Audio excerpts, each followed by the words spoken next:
አሜን። በምሕረት በቸርነት የሰበሰበን በተቀደሰው ቦታ በምሕረቱ ያቆመን አምላከ ቅዱሳን እግዚአብሔር አምላካችን ስሙ የተመሰገነ ይሁን። እኔ ይሄንን መልእክት ያው ሁሉ ጊዜ ነው የምናገረው።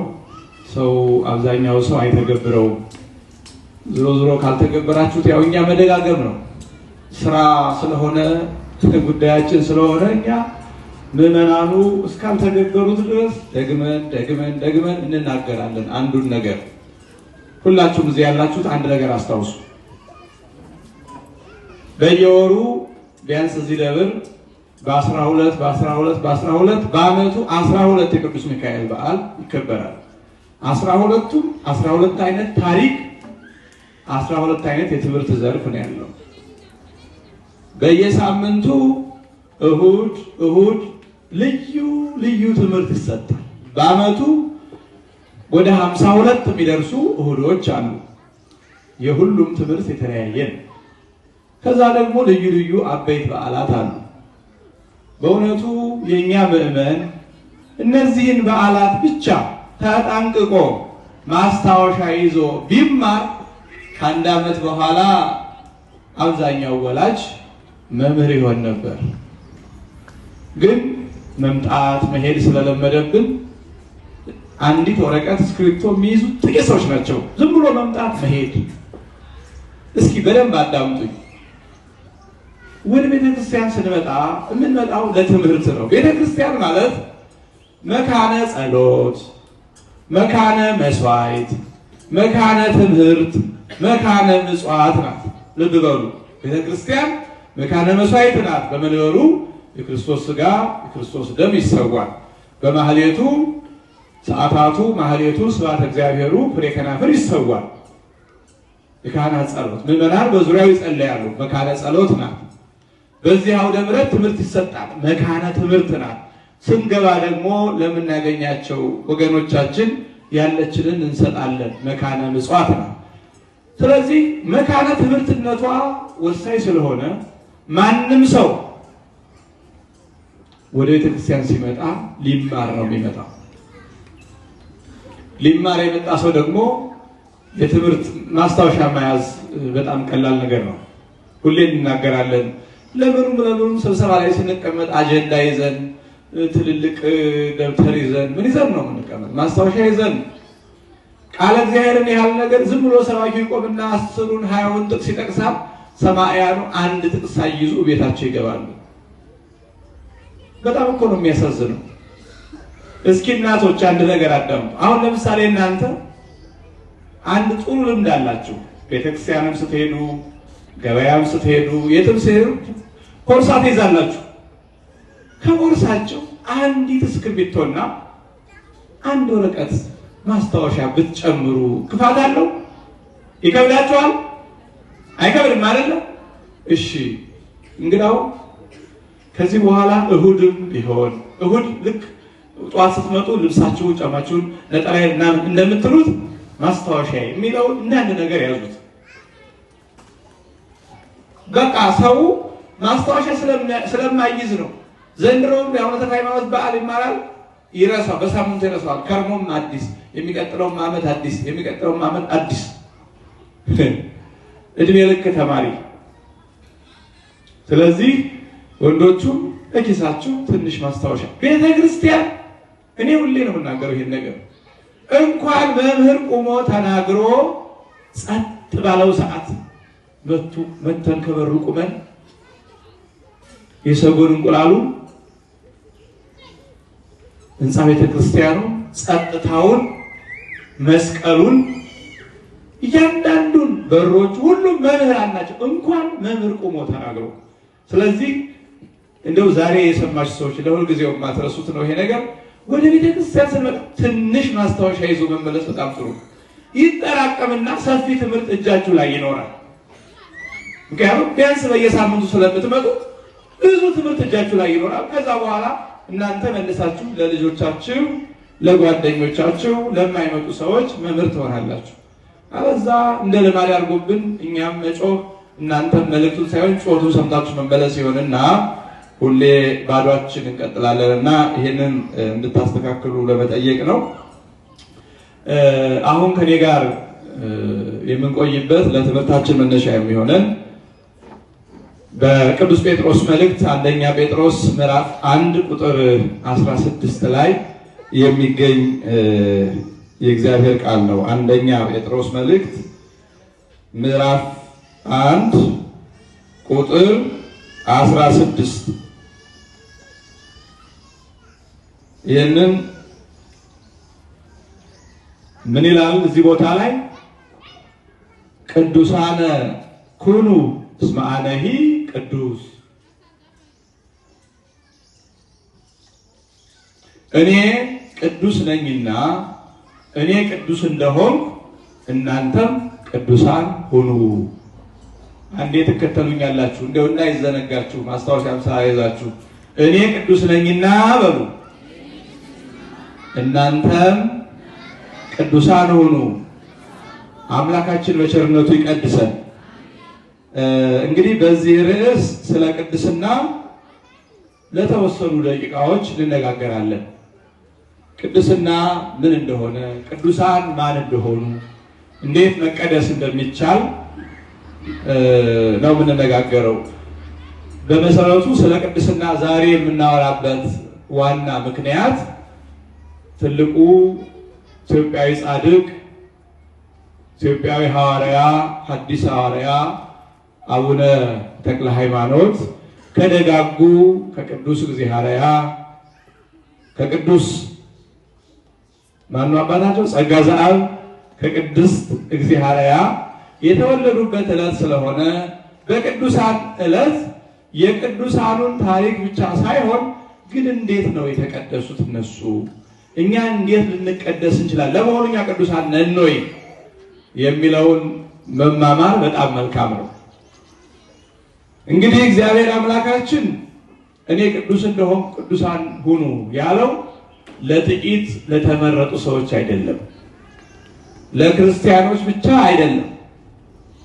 ሰው ለሆነ ለአዳም ለሔዋን ልጅ ሁሉ የተላለፈ መልእክት ነው። እሺ ብሎ ከመጣ አምኖ ከመጣ እኔ ቅዱስ እንደሆንኩ ቅዱሳን ሁኑ የተባለው ለሁሉም የሰው ዘር ነው።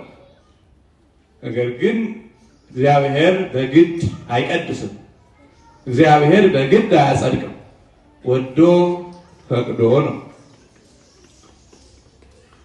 ሰውም እንኳን ቢሆን ያለችውን ነገር ገንዘቡንም ምኑንም አስገድዶ አይሰጥም። እንደውም ሰው ካላቆላመጡት ካለመኑት አያቀምስም። እንደው የሰውን ችግር ተረድተው ወገኖቻችን በረዳቸው፣ ራባቸው፣ ታረዙ፣ ቤታቸው ፈረሰ ብለው የሚደግፉ ጥቂት ደጋጎች ናቸው እንጂ አብዛኞቻችን ይችሉ በድሮ 5 ሳንቲም 10 ሳንቲም በዛሬው 1 ብርና 10 ብር ለመወርወር እንኳን ተለምነን ነው እንጂ አስበን አንሰጥ። እግዚአብሔር ዝግጁ ከሆን አስቦ ይሰጣል፣ ከጠየቅነው ደግሞ አብዝቶ ይሰጣል። በግድ ግን አያጸድቅም፣ በግድ አይቀድስም። ስለዚህ እኔ አምላካችሁ እግዚአብሔር ቅዱስ እንደሆን እናንተም ቅዱሳን ሁኑ ተብሎ የተነገረው ለሁሉም የዓለም ሕዝብ ነው። ከዚያ በኋላ እሺ እኔ ቅዱስ መሆን እፈልጋለሁ ብሎ የመጣው ሁሉ ይቀደሳል። ምናልባት ስለ ቅዱሳን ሲነገር ስለ መናንያኑ ስለ ጻድቃን ሰማዕታት ሲነገር ስለ ሐዋርያት ስለ ነቢያት ስለ መላእክት ሲነገር አይ በቃ ቅዱሳን እነሱ ብቻ ናቸው ወይም ቅድስና ለነሱ ብቻ የታዘዘ ለነሱ ብቻ የተፈቀደ ነው ብለን እንዳናስብ ነው። ቅድስና ለሁሉ የተሰጠ የሁሉ ዕድል ፈንታ ነው። ግን እሺ በእጄ ማለት ይፈልጋል። ቅድስና የእግዚአብሔር የባህሪ ገንዘቡ ነው። የባህሪ ገንዘቡ ማለት ከማንም ያልተቀበለው የማያልቅበት የማይቀነስበት የማይጎልበት ቅዱስ እግዚአብሔር ለዘላለም ሲኖር በቅድስናው ጸንቶ የኖረ ነው። ቅዱስ በቅዳሴሁ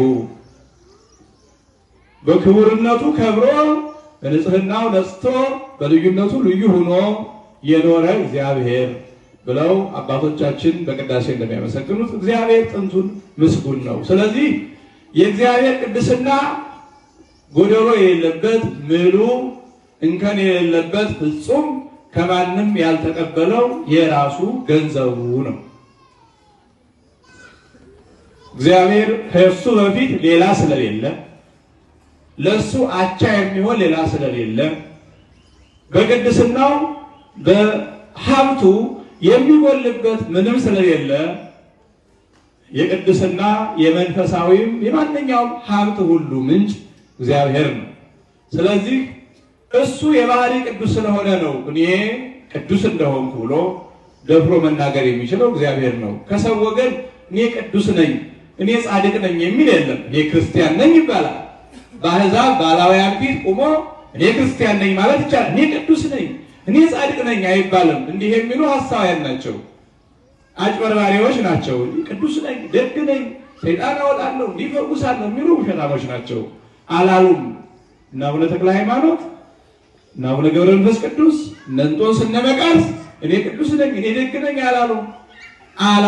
አባቶቻችን እንዲያውም በተቃራኒው እኔ አመድና ትቢያ ስሆን አብርሃም የበለጠ ደግ ሰው የለም። እኔ አመድና ትቢያ ስሆን ከፈጣሪ ጋር መቼስ አንድ ጊዜ መነጋገር ጀምሬያለሁና እባክህ ፈጣሪ አትቆጣ እያለ ሲያማልድ ለሰዶምና ለገሞራ ሲያማልድ እኔ አመድና ትቢያ አንሰ እፄው አኮሰ ቅዱስ ዳዊት እኔ ሰው እኮ አይደለሁም ጭንጋፍ ነኝ፣ እኔ ትል ነኝ፣ ያለ ጊዜው የተወለደ ነኝ ይላል በመዝሙር 21 ላይ እኔ ትል ነኝ። ይህ ትሕትና ነው። ወድኅረ ኩሎሙ አስተርአየኒ ሊተ ዘእመስል ጻዕለ ቅዱስ ጳውሎስ ለሐዋርያት ለእነ ቅዱስ ጴጥሮስ ለእነ ማርያም መግደላዊት ለቅዱሳት አንስት ለመቶ ሃያ ቤተሰብ ተገለጠላቸው ይልና በመጨረሻ ግን እኔ ጭንጋፍ ለሆንኩ ለእኔ ደግሞ ለደካማው ከሁሉ ለማንሰው ለእኔ ተገለጸልኝ ይላል ቅዱስ ጳውሎስን ያህል ሐዋርያ። እኛ ግን አዋቂ ነኝ እንላለን፣ ምሁር ነኝ እንላለን፣ ጉልበተኛ ነኝ እንላለን፣ ድምፃም ነኝ እንላለን። እንዲህ በቃ የምንመካበት በሚሆነውም በማይሆነውም እንመካለን። እና እኔ ብሎ መናገር የሚችል እግዚአብሔር ብቻ ነው። ቅዱሳን እንደዛ የሚመካ በእግዚአብሔር ይመካ ነው። የክርስቲያኖች የቅዱሳን መፈክራቸው የሚመኩት ቅዱስ አምላክ አለን ነው እንጂ እኔ ቅዱስ ነኝ አይሉ። ኃያል አምላክ አለኝ ነው እንጂ እኔ ኃያል ነኝ አይሉ። ንጹሕ ባህሪ አምላክ አለኝ ነው እንጂ እኔ ንጹሕ ነኝ አይሉ። ቅዱሳን አይደለንም ብንልም ሐሳውያን ነን። እንደውም ቅዱስ ዮሐንስ በመጀመሪያው መልእክቱ በመጀመሪያው ምዕራፍ ላይ ምንድን ነው ያለው? ኃጢአት አልሰራንም፣ ኃጢአት የለብንም ያን እንደሆነ ንሄሱ ወይ ንገብር ያለ ጽድቅ እንደውም ጻድቅ ነኝ ካል እኛ ራሳችን ውሸታሞች ነን ብሏልና፣ ስለዚህ እግዚአብሔር በባህሪው ቅዱስ ስለሆነ እኔ ብሎ መናገር ይችላል። እኔ ቅዱስ እንደሆንኩ እናንተም ቅዱሳን ሁኑ አለ። ይሄ የተነገረው ለሁሉም እሺ ብሎ ለመጣ የሰው ዘር ነው። ነገር ግን መልእክቱ ለሁሉም ይነገር እንጂ ቅድስናውን የሚያገኙት እሺ ብለው አምነው ለመጡት ነው። ቅዱስ የሚለው ቃል ለሁሉም ክርስቲያን ይሆናል። ሁሉም ክርስቲያን ቅዱስ ነው። ሰው አምኖ ተጠምቆ በጥምቀት በስጋው ደሙ ቅዱስ ይሆናል። ከዛ በኋላ በእንቢተኝነታችን የማይገባ ስራ ሰርተን ትእዛዝ እግዚአብሔርን አፍርሰን የተቀደሰውን እናረክሰዋለን። ያን ጊዜ ኃጥአን እንባላለን። አግኝተው ያጡ ገብተው የወጡ ማለት ነው። ኃጥእ ማለት አግኝቶ ያጣ። በጥምቀተ ክርስትና በስጋው ደግሞ ከከበረ ከተቀደሰ በኋላ እንደገና በፈቃዱ ያንን ቅድስና ያጣ ሰው ኃጥእ ይባላል። ህጡ ማለት ነው። በፈቃዱ ያጣ ነው እንጂ ሁላችንም ቅዱሳን ነን። ነገር ግን ይሄ በኦርቶዶክሳዊ ትርጓሜ ነው እንጂ በፕሮቴስታንት ትርጉም አይደለም። እነሱ ሁሉም ካህን ነው፣ ሁሉም ጻድቅ ነው ይሉና ሁሉም እኩል ነው ይላሉ። እንደዚህ የሚባል ትምህርት የለንም እኛ። ክርስቲያኖች ቅዱሳን ይባላሉ። ቅዱስ ማለት ያው ቅድም እንዳልኩት ልዩ፣ ክቡር እንዲህ የሚል ትርጉም አለውና ልዩ ከአላመኑት ተለይተን አምነናል፣ በዚህ ቅዱስ እንባላለን። ካልተጠመቁት ተለይተን ተጠምቀናል፣ በዚህ ቅዱስ እንባላለን። በስጋው ደግሞ ከብረናል፣ በዚህ ክቡራን እንባላለን። ደግሞ በተጋድሎ የሚገኘው ጸጋ ግን ይጎለናል። ይሄ ቅዱሳኑ የጻድቃኑ በስማቸው ቤተክርስቲያን ታንጾላቸው ገድላቸው ተጽፎ በስማቸው ጽላት ተቀረጸላቸው። እነዚህ ደግሞ በተጋድሎ ያደጉት እግዚአብሔርን በመምሰል ያደጉት ናቸው። እሱን እንመጣበታለን።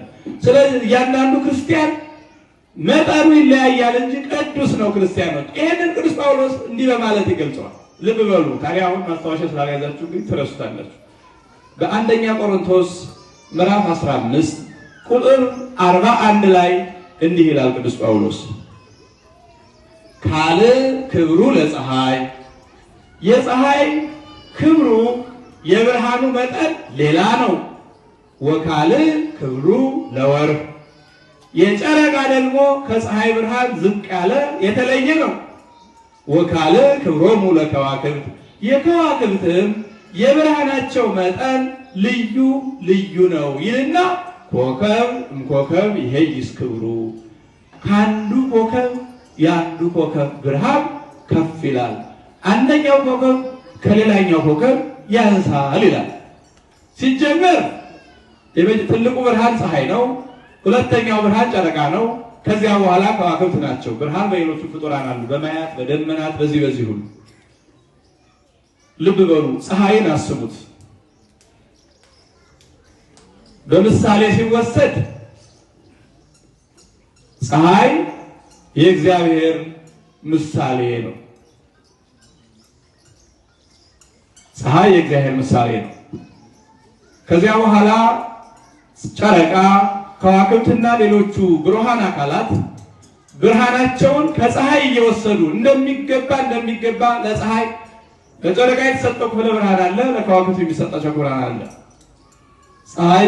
ጨረቃና ከዋክብት ብርሃናቸውን ከፀሐይ አግኝተው እንደየመጠናቸው አብርተው እንደሚኖሩ ቅዱሳንም ከብሩሃ ባህሪ እግዚአብሔር ቅድስናን ገንዘብ አድርገው በአማላጅነታቸው በቃል ኪዳናቸው ለኛ ሲያበሩ ይኖራሉ። አንትሙ ውእቱ ብርሃኑ ለዓለም ብሏቸዋል ሐዋርያት። እናንተ የዓለም ብርሃን ናችሁ ብሏቸዋል። ብርሃን ናችሁ። ነገር ግን ዋናው ብርሃን እርሱ ነው። ይሄን ብርሃን ፀሐይ ብርሃን ሰጭ ናት። አሁን በምናውቀው ጨረቃና ከዋክብት ተቀባዮች ናቸው። እናንተ የዓለም ብርሃን ናችሁ ሲል ከእኔ ወስዳችሁ ማለቱ ነው። መምህርነትን፣ አርአያነትን፣ አባትነትን ከእኔ ወስዳችሁ ለሌላው ታበራላችሁ ይላል። ስለዚህ እንደየአቅማችን እንደ ከዋክብት ትንሽ ክፍለ ብርሃን አለችን። አሁን ትልቁ ተግባር ምንድነው ታዲያ? የኛ ነው። ይችን ብርሃን ማሳደግ ይቻላል። በልጅነት በጥምቀት በስጋው ደግሞ ያገኘናትን ክብር ስንበድል ንስሐ እየገባን፣ ስንጣላ እየታረቅን፣ ስንበድል እየካስን፣ ስንቀማ እየመለስን በትህትና በንጽህና በምጽዋት በጸሎት በኖርን ቁጥር ብርሃናችን እየጨመረ ይሄዳል። የከዋክብት ብርሃናቸው የሚያንሰውና የሚጨምረው ከፀሐይ አካል ጋር ባላቸው የግንኙነት መስመር ነው። ፊት ለፊት ከፀሐይ ጋር የሚገናኝ አለ፣ የማይገናኝ አለ፣ የሚራራቅ አለ። እንዲህ የሆነ በሄደ ቁጥር ነው ብርሃናቸው ከፍና ዝቅ የሚለው። ስለዚህ እኛም ከእግዚአብሔር ጋር ያለን ቀረቤታ እየጨመረ ሲመጣ ቅድስናችን እያደገ እየተጨመረ ይመጣል እንጂ ሁሉም ክርስቲያን በጥምቀት ተቀድሷል። በጥምቀት በሃይማኖት ተቀድሷል። ይሄንን ማሳደግ ግን ያቅተናል። አሁን መቼስ እናቶቻችን በቤታችን ክብሪት ስንጭር እሳት ናት እኮ ትንሽ ናት። የክብሪት እሳት ትንሽ ናት። ዞሮ ግን እሳት ናት። ብቻዋን ግን ጥቅም አትሰጥም። ጥቅም እንድትሰጥ ከሌላ ከፍ ካለ ተቀጣጣይ ነገር ጋር ከእንጨት ከነዳጅ ጋር ማገናኘት ማስፋት። ቅድስና እንደዚህ ነው የሚፈልገው። አሁን እነዚህ ደጋቁ ቅዱሳን እና አባ እንጦንስ እና አባ መቃርስ እነ ቅዱስ አቡነ ተክለ ሃይማኖት የምንላቸው ምን አይነት ናቸው ያላችሁ እንደሆነ እኛ የክብሪቷን እሳት ከትልቅ ነዳጅ ነገር ጋር አገናኝተን እንደምናቀጣጥለው በጥምቀት በሃይማኖት ያገኙትን ቅድስና በስግደት በተጋድሎ በጾም በጸሎት በትህትና በፍቅር ሲያሳድጉት ትልቅ ብርሃን ይሆናሉ። ጨረቃ ልብ በሏት። ጨረቃ ከተወለደችበት ጊዜ ጀምሮ እያደገ አካሏ እየጨመረ የምትታይበት ሰዓትም እየጨመረ ይሄድና 15 ቀን ሲሞላት አካሏ ፍጹም ሆኖ ከማታው 1 ሰዓት እስከ ጧቱ 12 ሰዓት ታበራለች። ቅዱሳን ሰው ከእግዚአብሔር ጋር ሆኖ ሲቀጥል እንደዚህ ነው። ከጾም ከጸሎት ከምግባር ከትሕትና ከፍቅር ሳይለይ የኖረ እንደሆነ ከጊዜ ወደ ጊዜ ብርሃኑ እየጨመረ ይሄዳል። ነገር ግን ደግሞ ከእግዚአብሔር እየራቅን በአንደበታችን የማይገባ ነገር እየተናገርን ሰውነታችን እያረከስን የማይገባ ቦታ እየሄድን የጸሎታችን ጾማችን እየተውኑ ስንሄድ ጨረቃ ከ15ኛው ቀን በኋላ ደግሞ መጠኗ እየቀነሰ የምታበራበት ሰዓት እየወረደ ሄድና የሆነ ሰዓት ላይ ጭራሽ የማትኖርበት አንድ ቀን እንደዚህ ይኖራል። ስለዚህ ይሄንን ምሳሌ ማምጣት የፈለኩት ቅድስና ሁሉም ክርስቲያኖች ተሰጥቷቸዋል በመጠን። ነገር ግን ቅድም ያልኳችሁ በነቢያት በሐዋርያት ጻድቃን ሰማዕታት የምንላቸው እነዚህ በጥምቀት በልጅነት የተሰጣቸውን ቅድስና በተጋድሎ ያሳደጉ ናቸው። ቅዱሳን የሚባሉት መላእክት ቅዱሳን ናቸው። እግዚአብሔር በቅድስና ነው የፈጠራቸው። አካላቸውም አገልግሎታቸውም ከኛ በጣም የተለየ ነው። የመላእክት ኃያላን ናቸው። እንደኛ አይዋለዱም። ቁጥራቸው አንድ የተወሰኑ ነው የተፈጠሩት። በየጊዜው መባዛት የለም በእነሱ። እኛ ሕፃን ሆነን ደህን ቀስ ብለን እንደምናድገው ሕፃን መልአክ አረጋዊ መልአክ የሚባል የለም። ብፁዕ አምጣን ሆነው ሙሉ አካል ሆነው ነው የተፈጠሩት መላእክት ቁጥራቸው መጠናቸው። ከዛ በኋላ ግን ጸጋው በየጊዜው ይጨመርላቸዋል። እንቅልፍ የላቸውም። መብላት መልበስ አይፈልጉም። ቅዱሳን ናቸው። ከነገረ ዲያብሎስ እምቢ ብለው ከወረዱት በስተቀር 99 ነገረ መላእክት ሁሉ ቅዱሳን ናቸው። ቅዱሳን መላእክት ይባላሉ። ቅዱሳን ናቸው። ስለዚህ ቅዱሳን ባለ ጊዜ መላእክት አንድ መደብ ናቸው። ስለከፋፈለው ነቢያት ደግሞ ሌላ ቡድን ነው። ቅዱሳን ነቢያት ከአዳም ጀምሮ ክርስቶስ እስኪመጣ ድረስ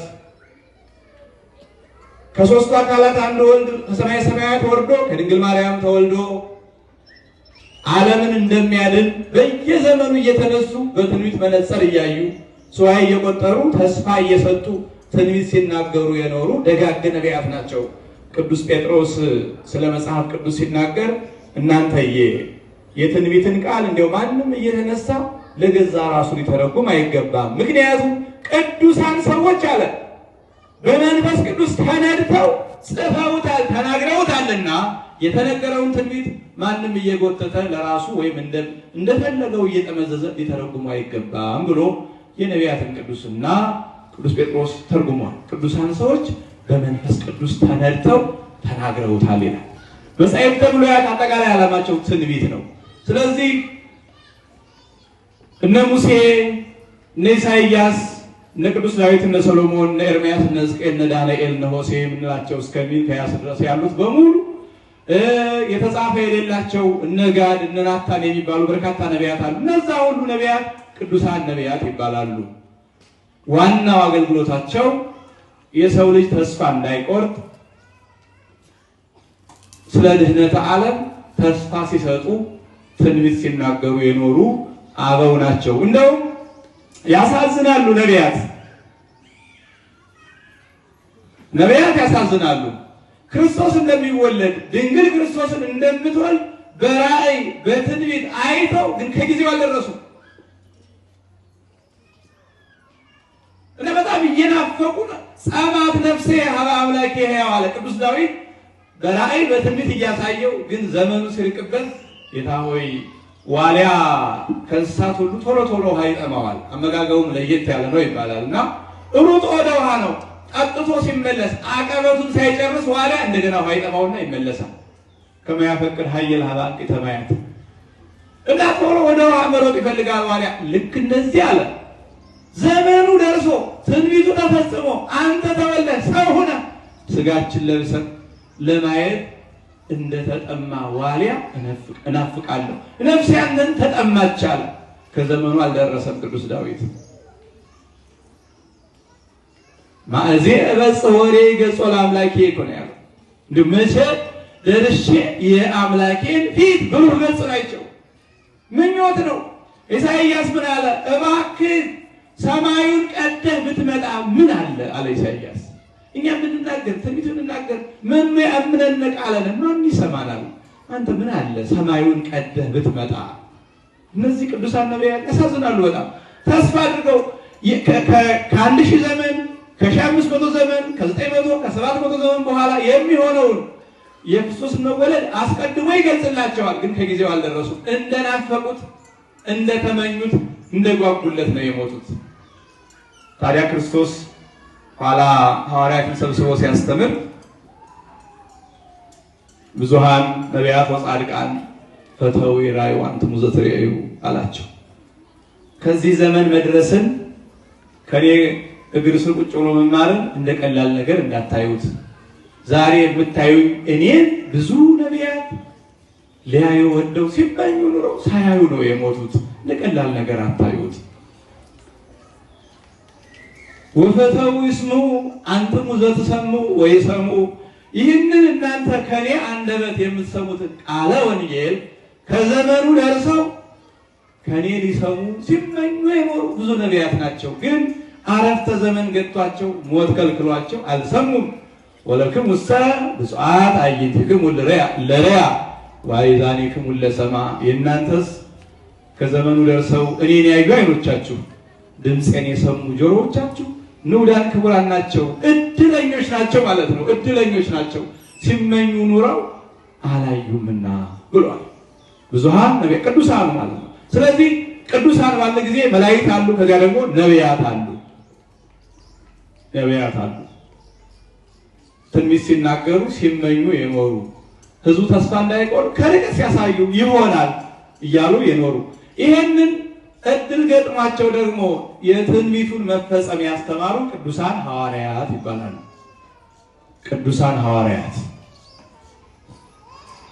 ቅዱሳን ሐዋርያት የነቢያት ትንቢት ሲፈጸም ባይናቸው ያዩ፣ ክርስቶስን በእጃቸው የዳሰሱ፣ አብረው የበሉ የጠጡ፣ በዋለበት የዋሉ ባደረበት ያደሩ፣ ምስጢር ከአንደበቱ ያስተረጎሙ፣ ምስጢረ ሥጋዌን ሕገ ተሰቆን በምልአት የተረዱ ደጋግ አባቶች ናቸው ቅዱሳን ሐዋርያት።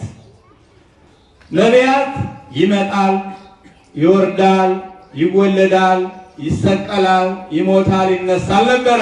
ሐዋርያት ግን መጣ፣ ወረደ፣ ተወለደ፣ ሥጋ ለበሰ፣ ተጠመቀ፣ ስለኛ ተሰቀለ፣ ሞተ፣ ሙቶም አልቀረ፣ ሞቱን ድል አድርጎ ተነሳ፣ አረገ እያሉ ያስተማሩ አብሳሪዎች፣ የምስራች ነጋሪዎች ሐዋርያት ቅዱሳን ይባላሉ። ቅዱሳን ሐዋርያት ሰናይ እገሪሆሙ ለእለ ይዜኑ ዜና ሰናይ።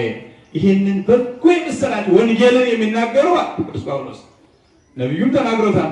ይህንን በጎ የምስራች ክርስቶስ ተወለደ ዓለምን አዳነ ብለው ወደ ምስራች ወንጌል የሚጠሩ ደጋግ ሰዎች እግሮቻቸው ምንኛ ያማሩ ናቸው። ወይም በእኛ ሀገር አነጋገር እግረ እርጥብ የሚባል ሰው አለ።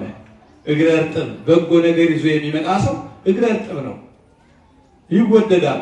ጉዳዩን እኮ እሱ አልፈጸመውም፣ ግን የተደረገውን በጎ ነገር ወይም የምስራች ይዞ ሲመጣ እገሌን እወደዋለሁ እንዲህ ያለ ነገር ያበሰረኝ እሱ ነው ይባላልና ሐዋርያት እድለኞች፣ እግረ እርጥቦች፣ በጎ ነገር የሚናገሩ ናቸው። እነዚህ ቅዱሳን ይባላሉ።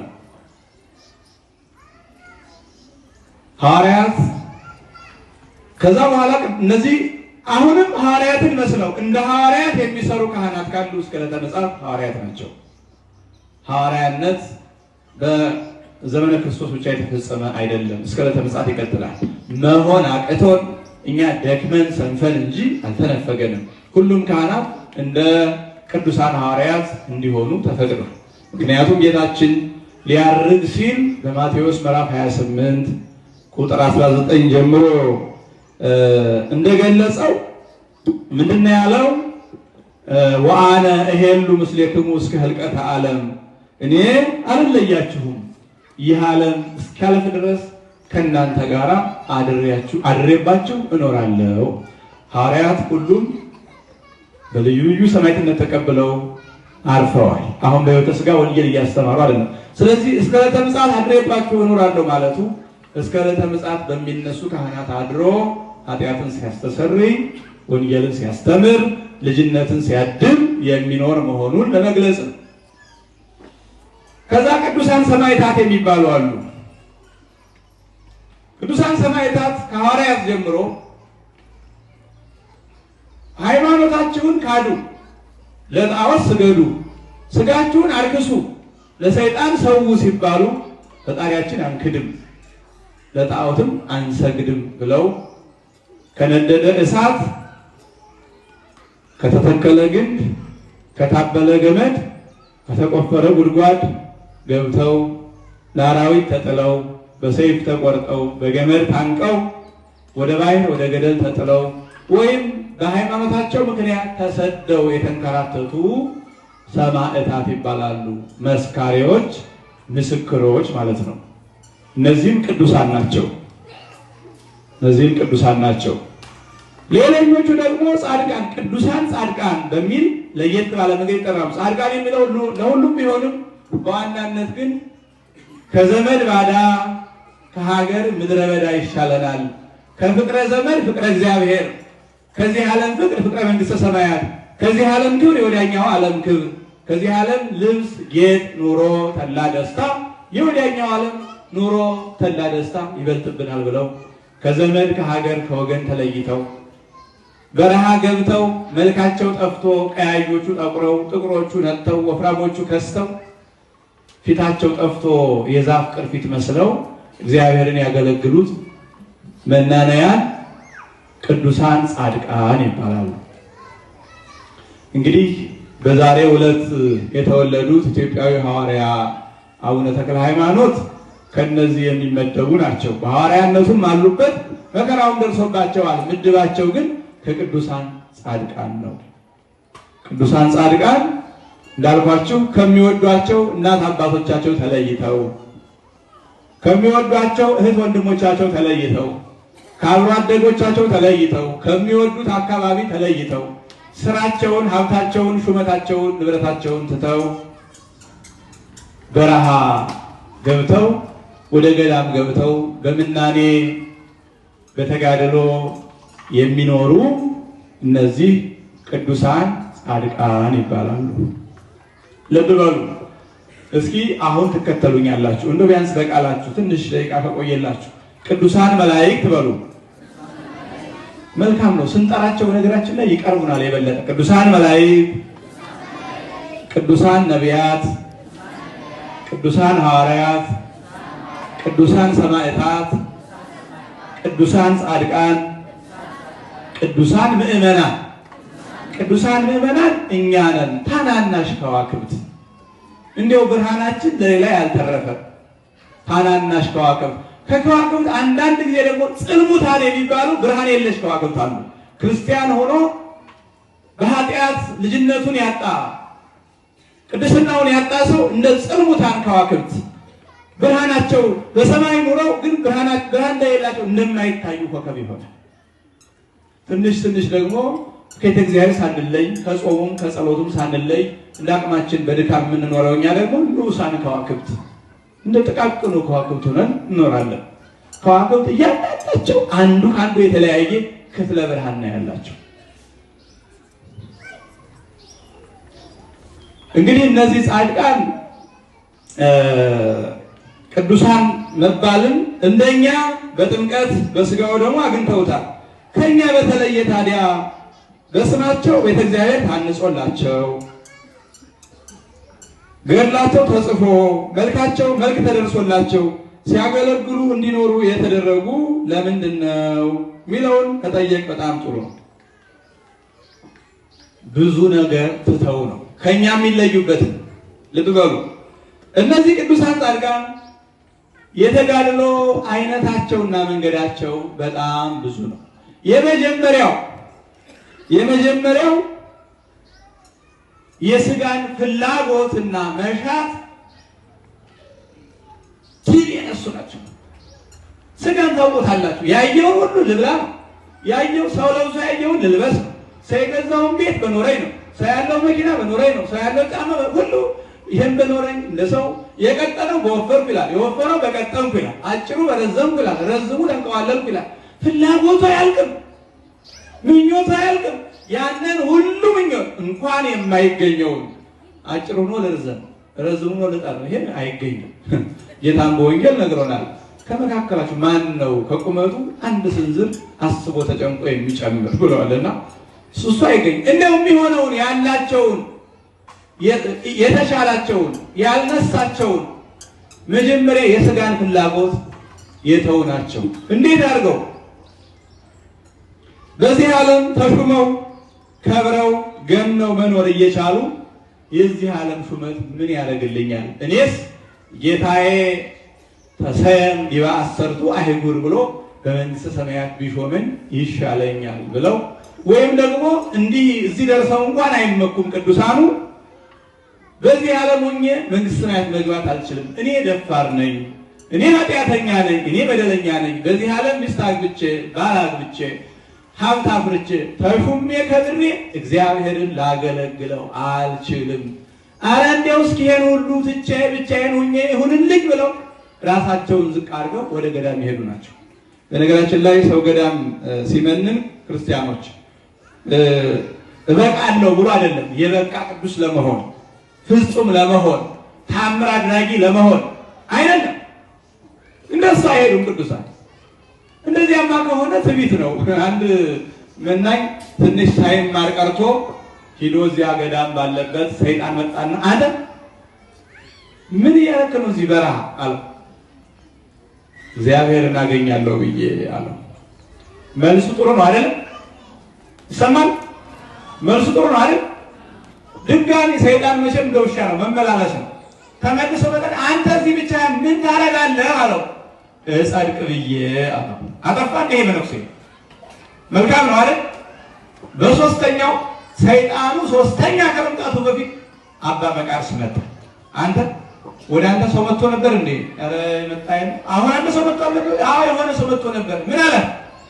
እዚህ ምን ታረጋለህ አለኝ። ምን ብለህ መለስክለት? እግዚአብሔርን አገኛለሁ ብዬ። እሺ ድጋሚ ደግሞ መጥቶ ጠየቀኝ፣ እጸድቅ ብዬ አልኩት።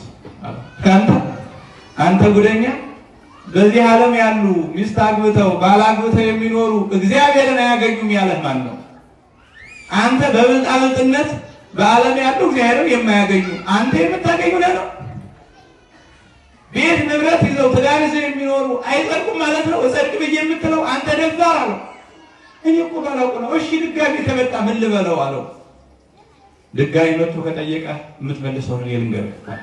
አንዳንድ አሳሳች መልሶች አሉ፣ ክፉ መምህር የሚያወጣቸው መጠንቀቅ ያስፈልጋል። ስለዚህ ምን አለው አባ መቃርስ? ጠንቃቃ መምህር ነው። ድጋሚ ከመጣ መሰለነት ነው።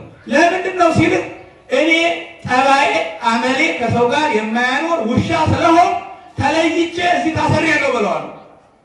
እንዲህ እኮ ነው የእውነተኞቹ መናኞች አቋም እንጂ እንዲህኛ በሚዲያ እንደምናውቃቸው በባለ ዩቲዩቦቹ በባለ ቴሌግራሞቹ እኔ ቅዱሱን የመናኙ እንደሚባል ላይ ኢትዮጵያ ክርስቲያን ዝም ብለህ ተነዳ እንደበግ ያገኘ እኮ ነው እኛን ህዝብ የሚነዳው። ምክንያቱም ቁጭ ብሎ አይማርማ።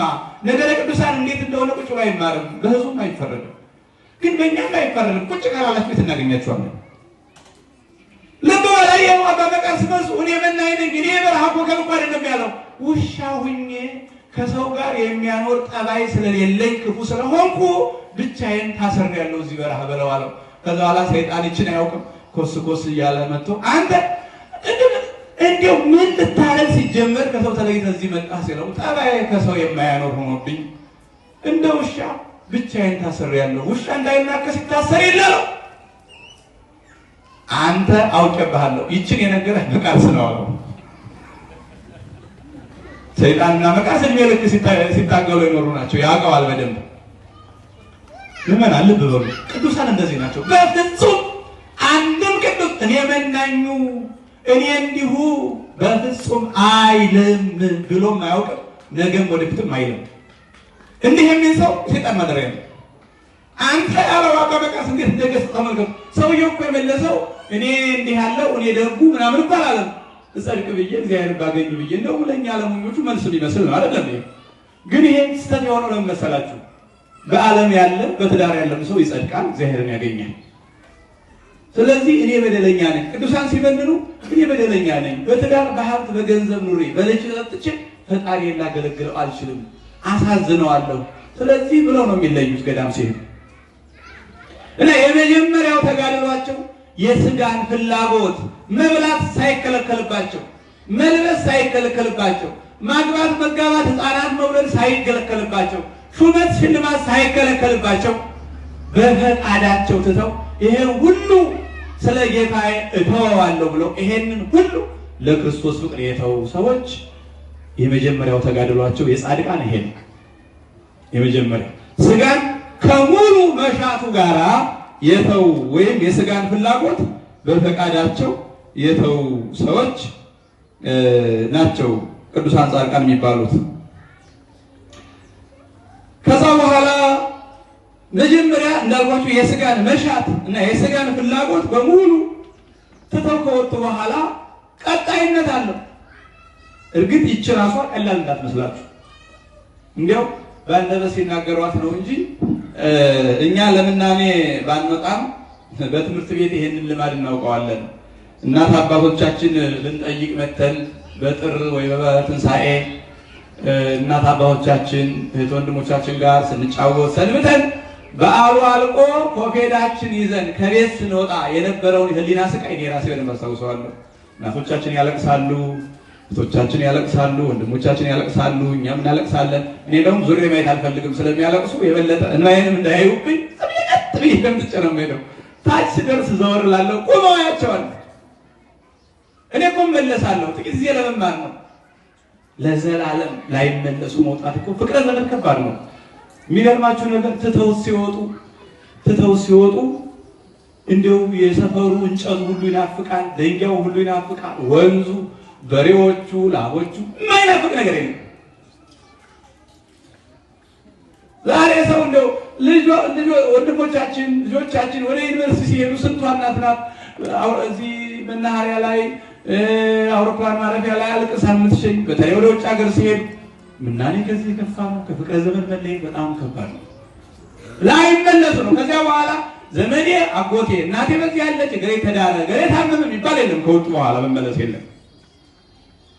ከዛ እስከሄዱ በኋላ ምንድነው የሚያደርጉት ነው? እንደኛ ክርስቲያን ሆነው ግን ከኛ የተሻለ ቅድስናቸው ብርሃናቸውን ያሰፋው ምንድነው? የመጀመሪያው ይሄ ነው። ሁሉን ተተወጡ። ከዛስ በኋላ ይሄ በቃና ይሉ ስጋቸውን በጾም ልጓምነት አስረው በጾም ፍሬንነት ይዘው ይኖራሉ። ጾም ልጓም ስለሆነች ፍሬዋ ግን ጣፋጭ ነው ይላል ቅዱስ ያሬድ። ጾም ልጓም ፍሬሃተው ሰውነታቸውን የጾም ልጓም ያጠልቁበታል።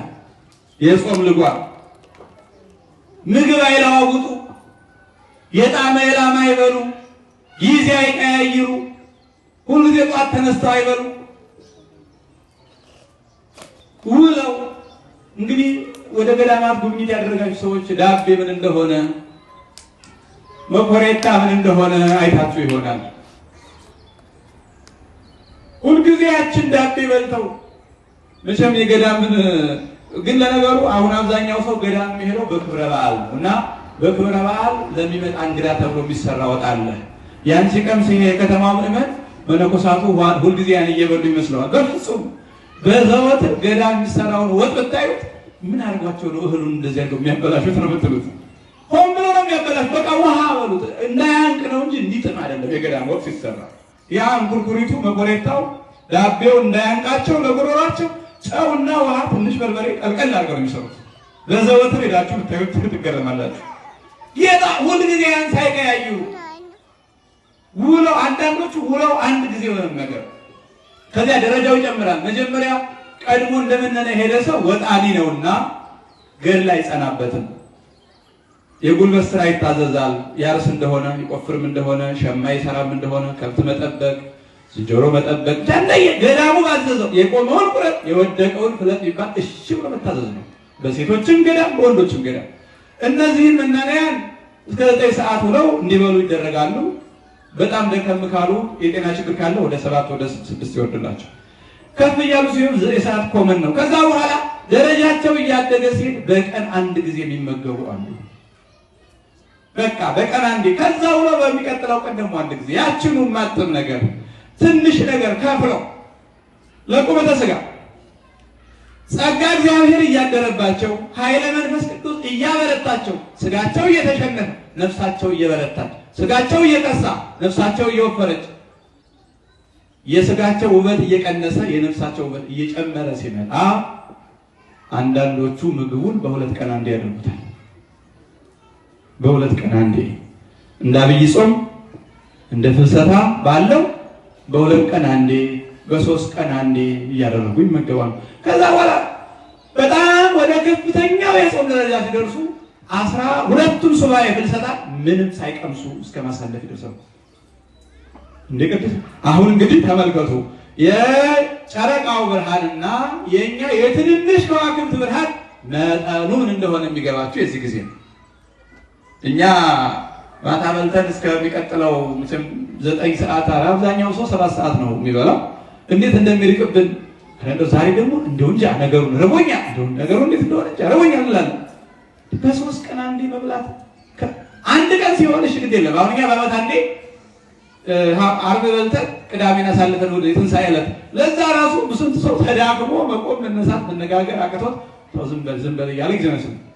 ይሄ ግን ሲደጋገም አስቡት፣ ሲደጋገም እሁድ በልተው ማክሰኞ በልተው ሐሙስ አስበልተው ሐሙስ በልተው ቅዳሜ ወይ እሁድ።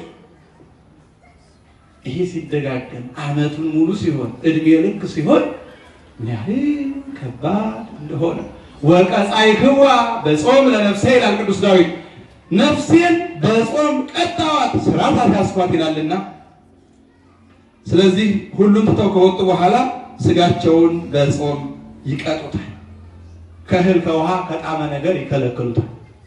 ጾም አንዱ የቅድስና መንገዳቸው ነው። ይሄ ብቻ ቢሆን እሰየው። ከዛስ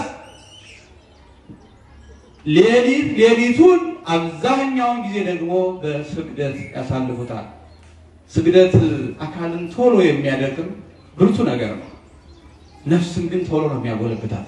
ሰይጣን በጣም ይጠላዋል። ጾም አይወድም፣ ስግደት አይወድም ሰይጣን። ለዛ ነው መናንያኑ የጣመ የላመ ሳይበሉ ብዙ ሳይበሉ ቶሎ ሳይበሉ ግን ብርቱ ጠንካራ ሆኖ ቀጭን ብርቱ ነው የምታገኟቸው። ኃይለ እግዚአብሔር ጸጋ እግዚአብሔር ከዚያ ደግሞ በስግደት የበረቱ ናቸው። ስግደቱ ሥጋቸውንም ነፍሳቸውንም ያበረታል።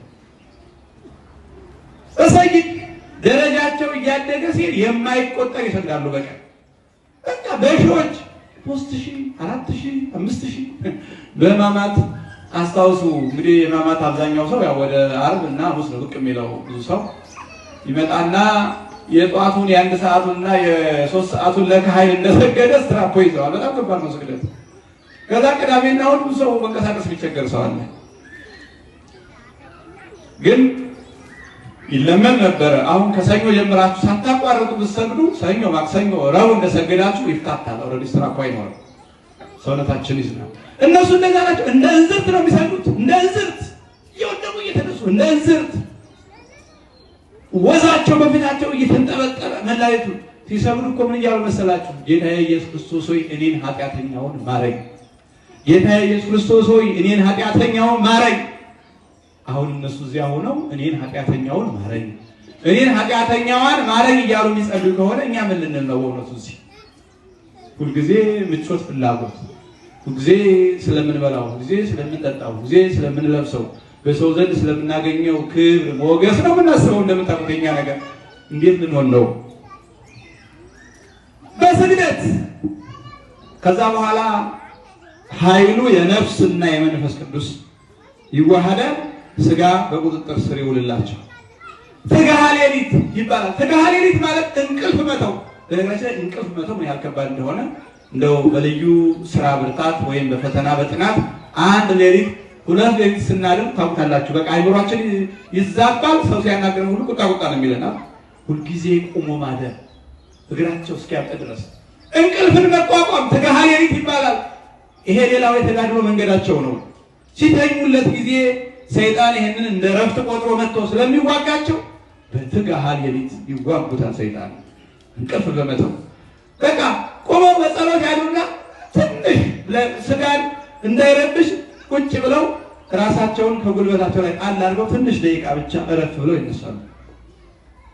ድርሻውን ይሰጡታል። አባ አርሳኔዎስ በታሪኩ እንደተጻፈው ማታ አባ አርሳኔዎስ ለጸሎት ቅዳሜ ማታ ፊቱን ወደ ምስራቅ አዙሮ ማታ ፀሐይ ቤት ነው ያለችው። ማታ ፀሐይ ቤት ነው ያለችው በምዕራብ አይደለም። ፊታችን ወደ ምስራቅ ዝንዞር ፀሐይ ምን ላይ ትሆናለች? ጀርባችን ላይ። አባ አርሳኔዎስ ማታ ፀሐይ ጀርባው ላይ እንደሆነች ይቆምና መቼ ያርፋል መሰላችሁ? ፀሐይ ደረቱ ላይ ስጣል። መቼ ነው ፀሐይ ደረቱ ላይ የምታርፈው? በሚቀጥለው ቀን አይደል? ጠዋት። እንግዲህ እንቅልፍ በቃ ቦታ የለውም ማለት ነው። ፀሐይ ከደረቱ ላይ ስጣል ሲነጋ አንተ ሰነፍ፣ አንተ ደካማ ስጋ በልንካ ድርሻህን ውሰድ፣ ትንሽ እረፍት ብሎ ትንሽ ደቂቃ ያልፍለታል ለስጋው። እንዲህ አድርገው ነው እንዲህ የሚያደርጋቸው ተገድተው አይደለም፣ በፈቃዳቸው። የክርስቶስ ፍቅር ከጊዜ ወደ ጊዜ እየጨመረ በዕለተ ዓርብ ስለነሱ የተቀበለው መከራ ስለነሱ የከፈለው መስዋዕትነት እየታያቸው አይናቸው ላይ እየተሳለ የበለጠ ፍቅሩ እየጸናባቸው ነው እንዲህ የሚያደርጉት። ከዛ እያደጉ ሲሄዱ የማይቋረጥ ጸሎት፣ ከዛ ብህትውና የሚባለው የመጨረሻ ደረጃ። ሰው ስለመነነ ባህታዊ አይባልም። መናኝ መነኮስ ነው የሚባለው። ባህታዊ የሚባለው ደግሞ በገዳም ረጅም ጊዜ ብሎ መጨረሻ ላይ ከዛው ከመነኮሳቱ ከገዳሙ ተለይቶ ለብቻው ጫካ ውስጥ የሚኖረው ብህቱ ባህታዊ ይባላል። ብቸኛ የገዳሙ መነኮሳት የማያዩት የማያገኙት ብርሃነ ፀሐይ የማያየው የማያገኘው ከሰው የማይቀላቀል ገጸ ብእሲ ገጸ አንስት የማያይ መነኮሳቱ ትንሽ የተነከረ ሽምብራ በመስኮት እያቀበሉት የሚኖረው ባህታዊ ይባላል። እንግዲህ አሁን እነዚህ የሥጋ ተጋድሎ ናቸው። የነፍስ ተጋድሎ የሚባሉ አሉ።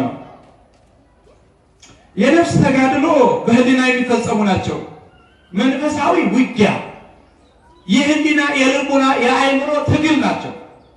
ሰይጣን የሚዋጋው በስጋዊ ነገር ብቻ በመንፈሳዊ የሚዋጋቸዋልና እነዚህ ለምሳሌ ትህትና አንዱ መሳሪያቸው ነው። ሰይጣን ይመጣና አረ በዚህ ምድር ላይ እኮ እግዚአብሔር እንዳንተ ያለ ወዳጅ የለውም። እኛ እኮ ብንሞክር አንተን ማሸነፍ እኮ አቃተንና እግዚአብሔር በእውነት እንዳንተ ያለ ወዳጅ የለውም ይለዋል። ሰይጣን ይመጣና ቅዱሱን እኮ ነው ሊያሳሰተው። አይ በዚህ ምድር ላይ ደግሞ እንደኔ ያለ ኃጢአተኛ የት ይገኛል? ግን አምላክ ቸር ነው እንጂ ይለዋል። በዚህ ያለውን እነዚህ እንግዳውስ በትህትና ተስፋ ላስቆርጣችሁና መጥቶ አሁን አንተ ጸድቀህ ብለህ ነው አንተ በደለኛ፣ አንተ ኃጢአተኛ፣ ርኩስ፣ ትዕቢተኛ አሁን አንተ ጸድቀህ እግዚአብሔር አንተንማ መንግሥተ ሰማያት ያስገባ እውነተኛ አይደለም ይለዋል። እውነትህን ነው እኔ በደለኛ ነኝ፣ እውነትህን ነው እኔ ኃጢአተኛ ነኝ፣ ግን አምላኬ ቸር ስለሆነ አባቴ ስለሆነ አይጥለኝም ይሉታል። ተስፋ እንዲቆርጡ ብሎ ይሄ እንግዲህ በህሊና የሚመጣ ተጋድሎ ነው። ይሄ የነፍስ ተጋድሎ ይባላል። እና እንዲህ አድርገው በትዕቢት ሲመጣባቸው በትህትና፣ በቀቢጸ ተስፋ ሲመጣባቸው ደግሞ ተስፋቸውን በእግዚአብሔር ላይ በማድረግ ይዋጉታል። ሰይጣን በዚህ ጊዜ አፍሮ ተሸንፎ ይሄዳል። ፍቅር ማንኛውንም ሰው መውደድ አንዱ የተጋድሎ አይነት ነው። ሳይመርጡ የሀገሬ ልጅ የወንዜ ልጅ ሲጀመር በገዳም እንደው አሁን አይግባብን እንጂ መነኩሴ ከየት እንደመጣ የት እንደተወለደ አይታወቅም። ነገሌ ዘመዴ ወገኔ ነገዴ አይልም። ስለዚህ የኔ ሀገር ነው የሚባል የለም። የመጣው ሁሉ መውደድ፣ ትዕግስተኛውንም ብስጭውንም መውደድ፣ ሁሉንም ሰው መውደድ። ሰይጣን መናንያኑ የሚዋጋበት መንገድ አንዱ ይሄ ነው። በቃ ቁጣ እንዲላቸው አንዱ ሲናገር አንዱ እንዳይችል ምናምን ቅስቀሳ ያደርጋልና በዚህ ሲመጣባቸው በፍቅር ድል ይነሱታል፣ በትዕግስት ድል ይነሱታል። እነዚህ ሁሉ በጸሎት ድል ይነሱታል። እነዚህ ሁሉ በአጠቃላይ የነፍስ ተጋድሎ ናቸው።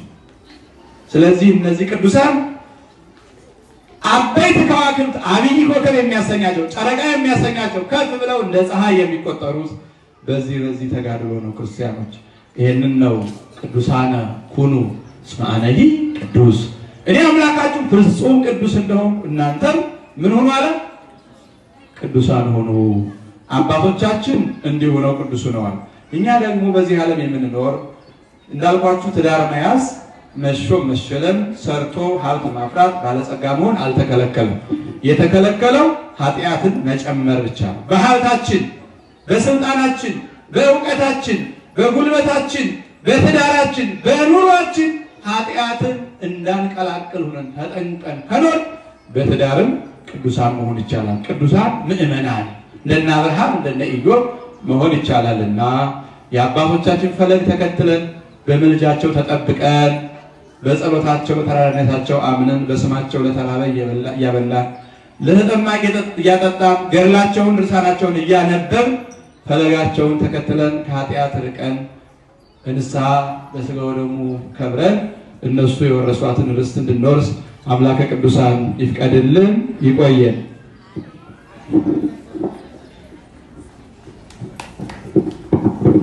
በመምህራችን ላይ አድሮ ያስተማረን የመከረን አምላካችን ልዑል እግዚአብሔር ስሙ የተመሰገነ ይሁን። መምህራችንን ቃለ ሕይወት ያሰማልን፣ ቃለ ሕይወት ያሰማልን።